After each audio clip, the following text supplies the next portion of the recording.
ইনকামে বরকত পাচ্ছি না, এই অভিযোগ নিয়ে একদিন আমার এক প্রিয় উস্তাদের কাছে গেলাম। আমার এই উস্তাদের কথা আমি আরও একবার লিখেছিলাম। কোনো কিছু নিয়ে দ্বিধান্বিত, কনফিউজড কিংবা অশান্তিতে থাকলে তার সাথে কথা বললে এক ধরনের মানসিক শান্তি পাই আমি। তো একবার এইরকম একটা ডাউট নিয়ে আমি আমার মেন্টরের সাথে দেখা করলাম। আমাকে দুধ এবং চিনি ছাড়া স্রেফ গরম পানিতে ডুবানো একটি টি ব্যাগ এগিয়ে দিয়ে বললেন, তানভীর, কেমন আছো? আমি কিছুটা আড়ষ্টতা নিয়ে তাকে বললাম, কনফিউজড উস্তাদ। তিনি আমার চেহারার দিকে গভীরভাবে তাকালেন মিনিট খানেক। তারপর চায়ে চুমুক দিয়ে বললেন, কি নিয়ে পেরেশানিতে আছো? আমি তার আরও একটু সামনে এসে নিচু কণ্ঠে বললাম, ওস্তাদ, আমার ইনকাম নিয়ে আমি দ্বিধায় আছি। আমি সৎ পথে উপার্জন করি, পেশাগত কাজে পারলে 200 ভাগ নিবেদন দিয়ে কাজ করি। তারপরও কেন জানি এত বছর কাজ করার পরও আমার মনে হয় যে আমার উপার্জনে কোনো বরকত পাচ্ছি না। উস্তাদ মন দিয়ে আমার কথা শুনলেন, তারপর জিজ্ঞাসা করলেন, কেন, তোমার এমন মনে হচ্ছে কেন? আমি এবার বললাম যে আমার সেভিংস হচ্ছে না। প্রতি বছর যেমন আয় বাড়ছে তেমনি খরচও বাড়ছে।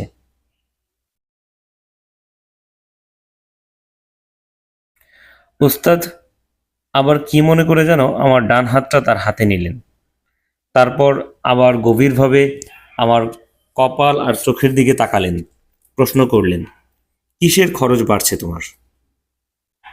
এই যেমন বাচ্চাদের এডুকেশন, ওদের স্কুলের বেতন, ওদের টিচারদের বেতন, কিছু অসচ্ছল আত্মীয় স্বজনদের খরচ। কোন স্কুলে পড়ে তোমার বাচ্চারা? আমি স্কুলের নাম বললাম। তানভীর, তুমি কি মনে করো শুধু ব্যাংকে জমা বাড়া মানেই আয়ের বরকত? আমি আমতা আমতা করি। এই যে তুমি সেরা একটা স্কুলে তোমার বাচ্চাদের পড়াতে পারছো, এটা কি বরকত নয়? কয়জন বাবা মা এরকম ভালো স্কুলে তার বাচ্চাদেরকে পড়াতে পারছে? হ্যাঁ, তা তো ঠিক।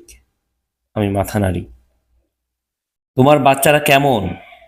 ওরা কি উচ্ছৃঙ্খল? তোমাদের কথাবার্তা শোনে না?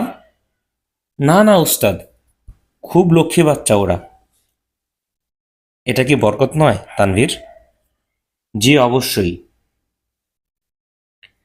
বিগত 5-7 বছরে তোমার পরিবারে কেউ বড় রকমের অসুস্থ হয়েছে? বা তুমি নিজে? না উস্তাদ, আল্লাহর রহমতে কেউই ওই রকম সিরিয়াস অসুস্থ হয় নাই।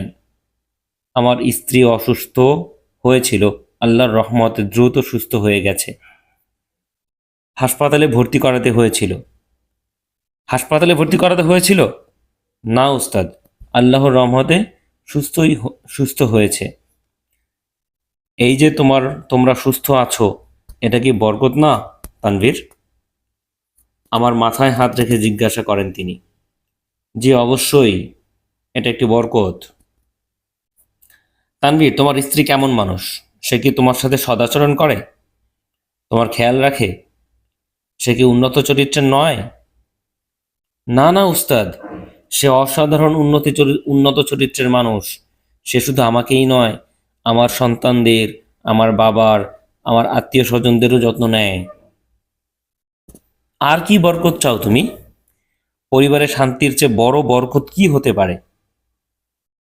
জি ওস্তাদ, আমি আসলে এভাবে কখনো গভীরে গিয়ে চিন্তা করিনি।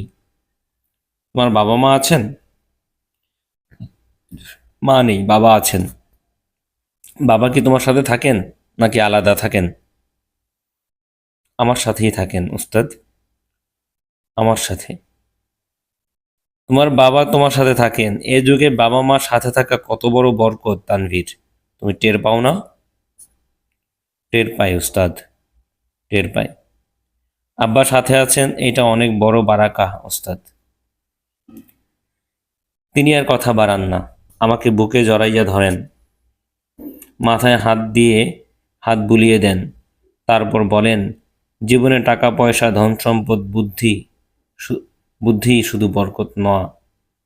জীবনে তুমি সুস্থ আছো, তোমার একটা সুন্দর পরিবার আছে, তুমি তাদের এবং তারা তোমার দেখভাল করতে পারছে, এটাও বরকত।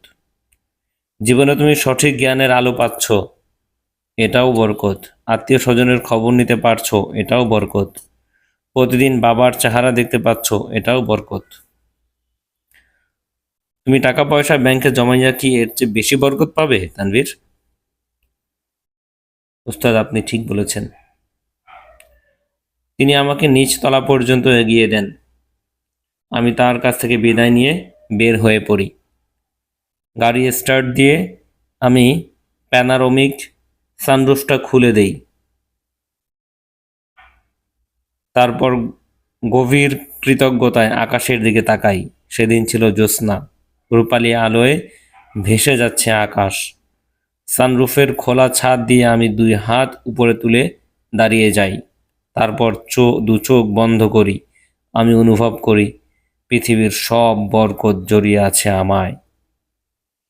লেখক তানভীর শিশির রিমন। ধন্যবাদ আপনাদেরকে।